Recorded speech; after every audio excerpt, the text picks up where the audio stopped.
Alive and Well STL is a presentation of the St. Louis Regional Health Commission and Rare Gem Productions to build a healthier St. Louis. Power up with the positive. Learn more at oneraregem.com. That's ONERAREGEM.com. Support for Alive and Well STL comes from Beyond Housing, helps entire communities become better places to live. Learn more at beyondhousing.org. The Regional Health Commission works in partnership with regional health sector advocates and stakeholders to improve healthcare access, reduce health disparities, and improve health outcomes for the uninsured and the underinsured in St. Louis City and County. Alive and Well STL with Bethany Johnson-Javois, CEO of the St. Louis Integrated Health Network. As we talk and think about what it means for our community to be alive and well, I am excited to be speaking with experts in helping support individuals and communities in mental wellness. All sorts of the arts have always been something that we have gravitated towards as a means for not only survival, but also education. So it's not really a new thing to introduce this idea of using the arts to educate about mental health awareness. We all have some kind of artistic ability in us, if it's through spoken word, if it's through that song we sing in the shower, nobody hears us singing. We all have that ability to use art in a way. We need to just pull it out of us. We'll be right back. So when I think of an alive and well community, I think of one that is filled with not only science, but also art.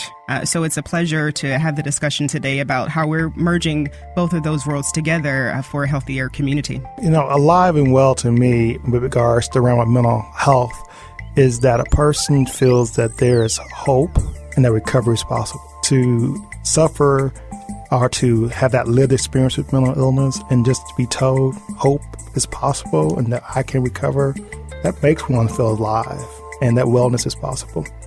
Alive and Well STL. Hello and thank you for joining us today. I am Bethany Johnson-Javois, CEO of the St. Louis Integrated Health Network and host of Alive and Well STL, sponsored by the St. Louis Regional Health Commission. Today we are joined in the studio by Andrea Purnell, Director of Communications and the Arts at the Missouri Institute of Mental Health, and Jermine Alberty, Mental Health First Aid Training Director. Good morning to both of you. Good morning. As we talk and think about what it means for our community to be alive and well, I am excited to be speaking with the two of you today who are experts in helping support individuals and communities in mental wellness. So thank you again for joining. Andrea and Jermine, please, as your introduction, create your own vision for us of what it means to you to be alive and well. Sure. Great. Thank you. First of all, thank you so much for having us on the show.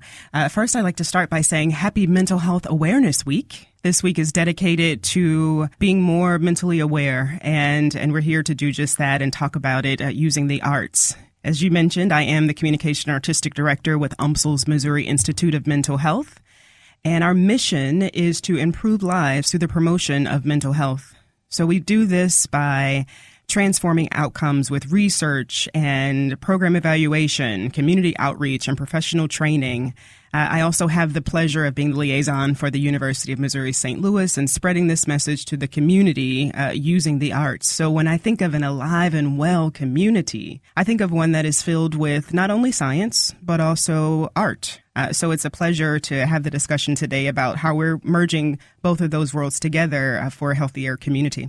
Thank you. Right. And, alive and well to me, with regards to around mental health, is that a person feels that there is hope and that recovery is possible. To suffer or to have that lived experience with mental illness and just to be told hope is possible and that I can recover, that makes one feel alive and that wellness is possible.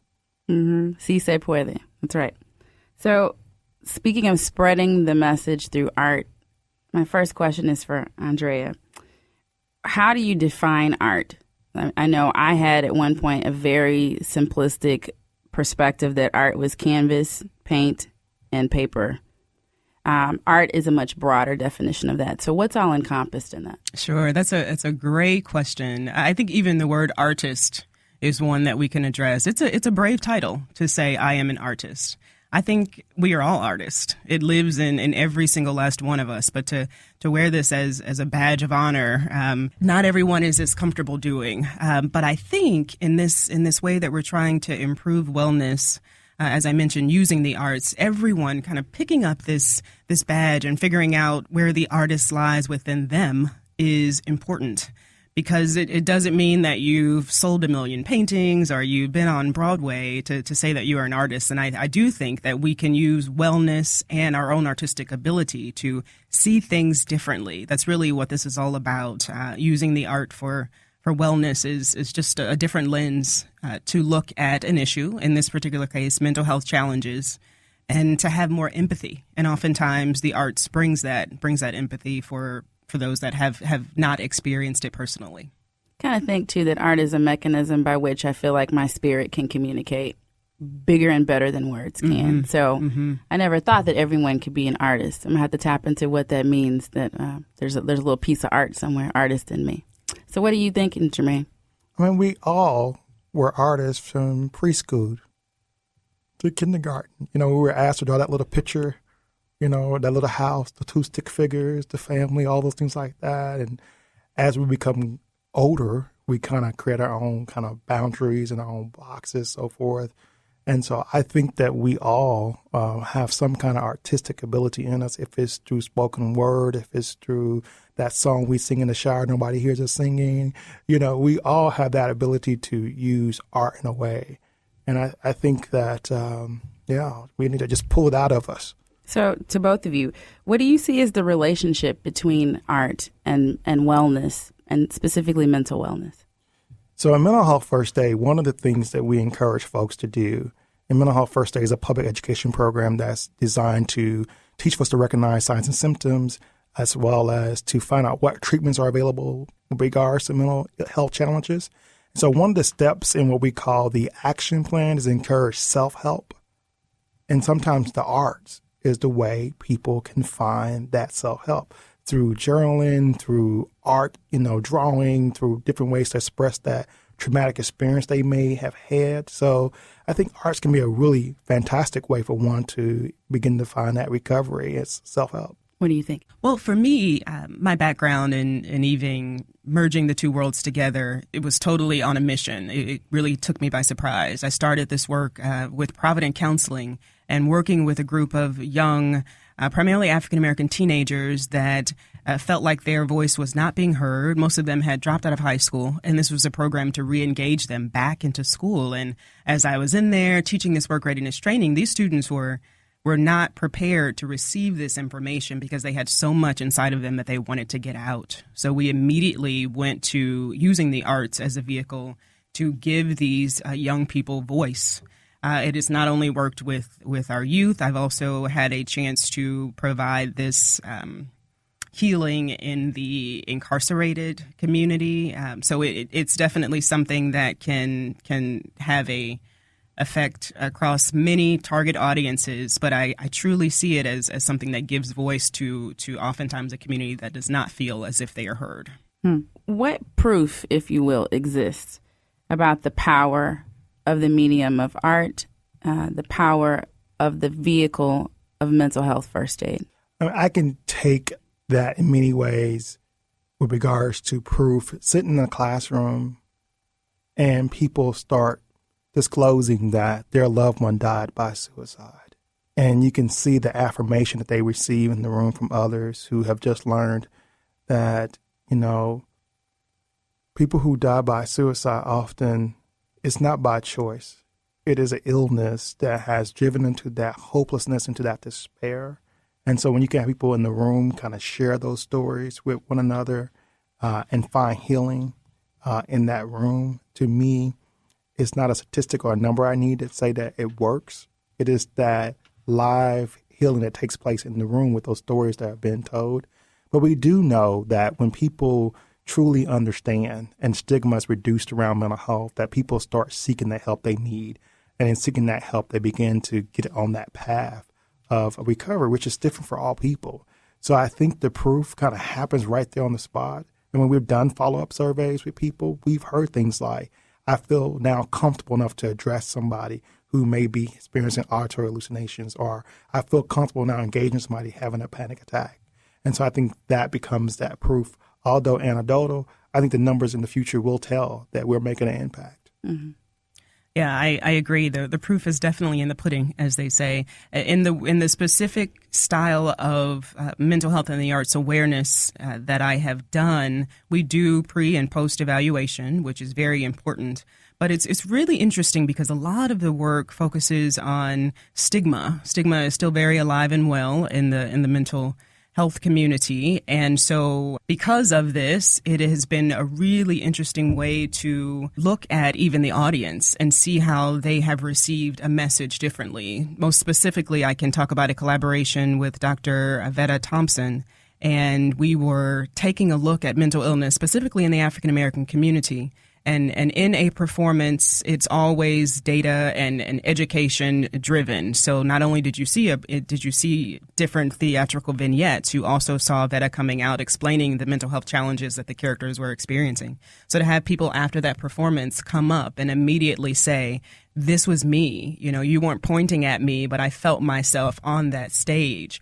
Crying, even expressing their mental health challenges personally, and then saying, I need to be connected to care because of what I've seen today. So some of those don't necessarily come out in evaluation, but you can immediately see the impact that the arts has had on an audience member. And I've seen this experienced in many, many different settings in many different ways. So yes, evaluation is important, but some of it, some people don't fill out the evaluation, you know, and how do you account for their healing? Mm-hmm. And it's the combining of the two worlds together, where the proof really is in the spirit. How do you measure a spirit healing? It's a tough one, but we are attempting to do that. So just to step back, and this is for you, Jermine, to think about mental health first aid. We know about first aid, CPR training, but for the audience that's not familiar with the word mental health first aid, is it like CPR for the mind? Like, how do you talk about that? What is the difference between the two, or what do we need to know about mental health first aid? Well, I think the key thing we have to do is stop disassociating the brain with other organs in the body. So when we talk about liver, you know, and kidneys and hearts and diseases in those areas there, we talk about those things willingly and without shame. But when we talk about brain diseases like depression and anxiety disorders and substance use disorders and dementia and Alzheimer's, there seems to be this shame that comes about. And so I think that what mental health first aid is, it is to help offer to a person who is experiencing a mental health challenge or in a mental health crisis. I think the key word there is help, because often people just don't know how to help. And so I think by going through this 8-hour class, learning and understanding what these different illnesses are, and then learning how to help somebody, that's the power of mental health first aid is, how do I intervene? How do I help? How do I connect with people? And so that's it in its most simplistic terms. That's what mental health first aid is. It's promoting recovery, it's promoting hope, and it's reducing, and I hope and pray one day, eliminating stigma in this area. Is this a tool or support mechanism that could be advantageous to faith leaders who are struggling with how to address this in their local congregations? Absolutely. Absolutely. One of the surveys that I read that was most troubling to me some time ago by Baylor talked about when individuals approached their clergy about mental illness within themselves or their families, they were told that it wasn't real, that they just needed to pray more, or that it was something that was a defect of themselves. And as a clergy member myself, that's troubling, because if someone comes to us about cancer or diabetes or hypertension, then we're willing to even say, go get a screening or take your medication or something like that. But when it came down to the mind, they were told that somehow it was a weakness or demonic possession or some kind of thing like that, that to me, disassociates a person from themselves.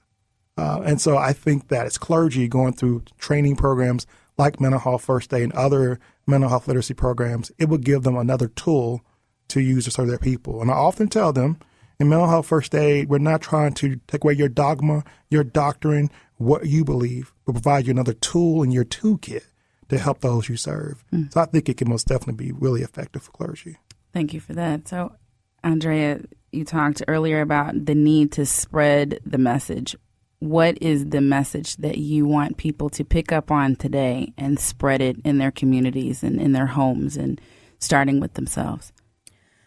Well, I would say that the biggest message that I would like to spread today is that we need to think differently about mental wellness and figuring out what that means for you is most important. 1 in every 4 will deal with a mental health challenge in their lifetime.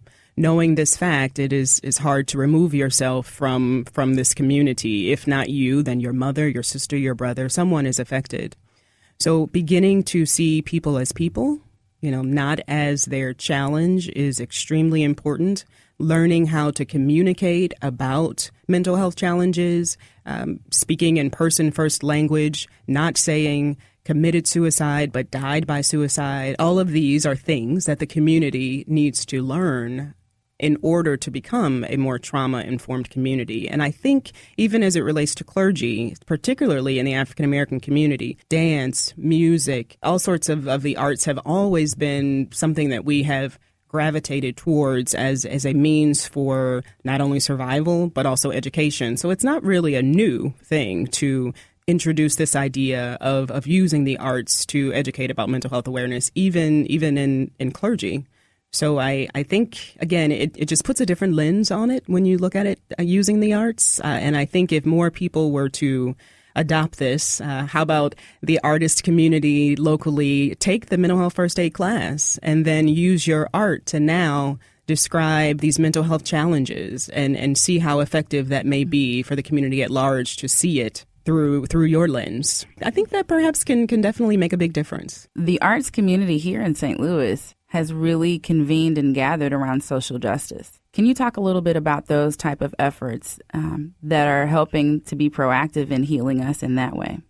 Definitely.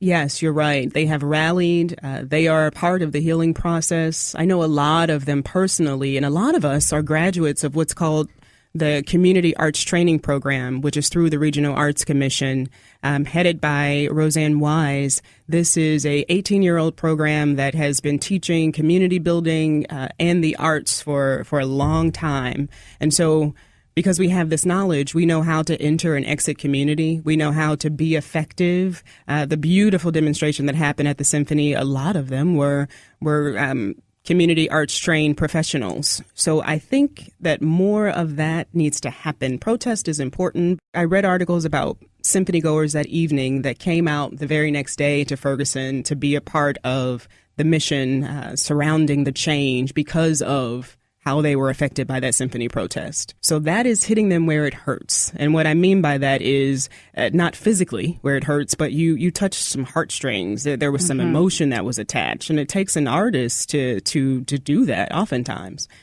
So it really shows the power of the arts in that very event. In such a critical time in our community, arts can be a part of what heals this city and makes us all whole again. So in closing, to both of you, what are specific ways, if I want to awaken that innate power, and this is my belief system, that we are created by God with an innate power to create, as he was creative and created, we have that same capability within us. Sometimes it needs to be awakened.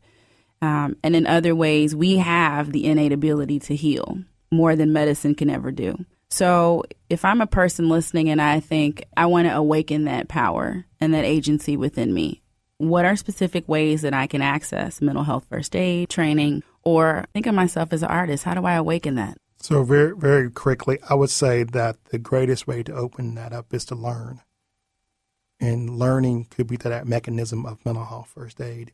And collaborate and partner with each others to come together, learn from one another. And so mental health first aid, there's websites, of course, you can go to learn more about that. One site is www.mentalhealthfirstaidmissouri.org. Folks can go there and learn more about Mental Health First Aid Missouri and reach out to us at Missouri Institute for Mental Health at www.mimh.edu. You can find information there. But I think learning is key. If folks just learn, we can collaborate together and do great things together. Very good point. Our new executive director, Dr. Rob Paul, said a quote that I just found fascinating. He said that science is art, just in a different form. And I think that if not only the research community as well as the arts community could realize the power and the strength that lies within both of them, that's most important. It's not just artists teaching the community. The community is also teaching artists. That's a crucial point. We can't just go out there and begin to profess that we can change the world without learning and really tapping into what the world needs changed. So Jermine is right. Education is key and crucial on both sides, not just the community, but also for the artist that is trying to affect change in the community. So it's a two-way street. It's a two-way street. And I think respecting both sides is crucially important in order to fully affect change. So Andrea and Jermine, thank you both for joining us today and for all the great work that both of you do in the St. Louis community. As we wrap up here, is there anything else that you want to add before we close the show? Yes, I would love to add. Jermine and I are actually collaborating now on a new project, again, bringing together mental health and the arts for case managers. And the project is called Managing the Case. So this is just one of the many projects that we have. So if you would like to collaborate, if you would like to see presentations for your organization, if you want to educate and figure out a different way to spread a message, we ask that you please contact us. I'll even leave a phone number if that's okay. We can be reached at the Missouri Institute of Mental Health at 314-516-8404. Again, that's 314-516-8404, or via the web at www.mimh.edu. Again, that's www.mimh.edu. And we are a proud department of the University of Missouri St. Louis. So if you also need further connections on campus, please reach out to us as well. We're happy to help. I was just saying in conclusion that, together we can do much. And so I think it's important for us to collaborate together with MIMH, with UMSL, with all those partners to make things happen. So I think if we come together, we can get more done together than we ever can apart. Trauma-informed community means thinking differently about your community. So we're up for the challenge, and MIMH is dedicated to moving forward with creating a more trauma-informed community in our area. So thank you again for having us here today. This is an important message that you're spreading, and we're just glad to be a part. Thank you so much. Thank you, everyone, for joining us for another episode of Alive and Well STL. We look forward to speaking with you again next week. For more information about today's program and to become involved in Alive and Well STL, don't forget to download the smartphone application Bonfire, BONFYRE, and search for Alive and Well, or visit us online at aliveandwellstl.com. We'll be back next week. Thanks for listening. You are invited to join the conversation. If you, your family, or your organization is interested in talking about how we better the well-being of the region, sign up for more information, join the conversation, log on to aliveandwellstl.com, and let's build a plan on how we can work together and improve our overall health and become alive and well. We are grateful for your gift of time to this conversation. We encourage you to stay involved and get involved. Visit aliveandwellstl.com to learn more. Alive and Well STL, the Regional Health Commission with Chief Executive Officer Robert Friend Jr., committed to providing a detailed review of change over the past decade and 14 leading health indicators for the city and county of St. Louis. The first decade review of health status report, an update to building a healthier St. Louis. Discover the narrative, the data, and celebrate the progress already made to improve healthcare access and reduce health disparities in our region. Learn more at STLRHC.org. Alive and Well STL is another positive production of Rare Gem Productions. Thanks for listening.